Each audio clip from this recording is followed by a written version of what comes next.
Good health, strength, ay safety mo sa dodong ng tanan, ikaw ni mo siya sa pamanatian, disgrasya, kabay Panginoong samtang naganako siya, mayaraw Diyos nga pagkahadlok ang pagsalig sa imo, paagi o Diyos sa iyang ginikanan, nga mong magatudlok, nga magaguide man sa iya spiritually. Sa gyapon, ginapray namon, bisan pa si Radonel, subong man Sister Milen, na ikaw magatag sa ila sa lugang nga kaalam, pagangog, ihibalo, kung paano nila o Diyos dumalahan nila nga parimalay, nga pagpangabuhi, kaukod sila mga kabataan, kung paano nila o Diyos mag-guide man si Clinton pagdako nga mayaraw Diyos nga pagtalupangot sa imo. Ganit Diyos sa gyapon, i-bless sila panimalay, ila pagpangabuhi, ila kinanglanon, ila mga source of income, nga matalupag na nila o Diyos, nga way ikaw gapabaya, way ikaw gapatumbaya sa imo mga anak, nga nagasalig, nga nagatugyan dira sa imo. Sa gyapon, ikaw din ang magpatunga sa ila,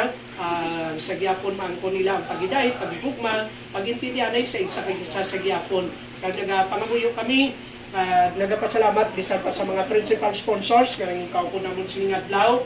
kabay pakunta ni Diyos, ma-remind sila sa ilang mga responsibilidad sa kay Clinton, kabay pakunta ni Diyos nga paagi sini, makilala matalupanggan man nila ikaw nga may sing source sang amo ni Diyos nga pagkabuhi sa sining kalibutan kundi ikaw gid lang na kilalaw na mo ikaw amon Ginoo ka manluluwas sa among kabuhi agot sa sina o Dios matudlo kami maka-guide sa kay Clinton sa maayo kag subong man sa espirituano nga mga bagay kani sa gyapon ni Dios nagapasalamat kami sa mga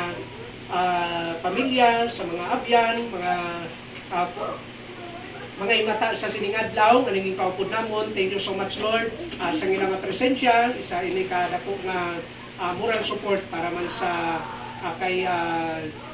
Brad Ronel subong man kay Sister Armelen. Kabay pa nga padayon ikaw mag-comfort sa tagsa kag kabay pa ma-enjoy namon ining adlaw para sa imong kadayuhan kag mayaan. I-bless kami karon sa nabili na mga tinuon na kanang ginapo namon na salig ka ginatugyan pinaagi sa matamis ngalan Jesus nga among personal nga maluluwas. Amen. Thank you and God bless sa tanan. Okay? Sa mga maninay kag maninoy sa tanaga picture taking kamo sa mga maninay kag maninoy ari di aton dedication certificate dito lang kita siguro karang sagwa pirmahan ay sige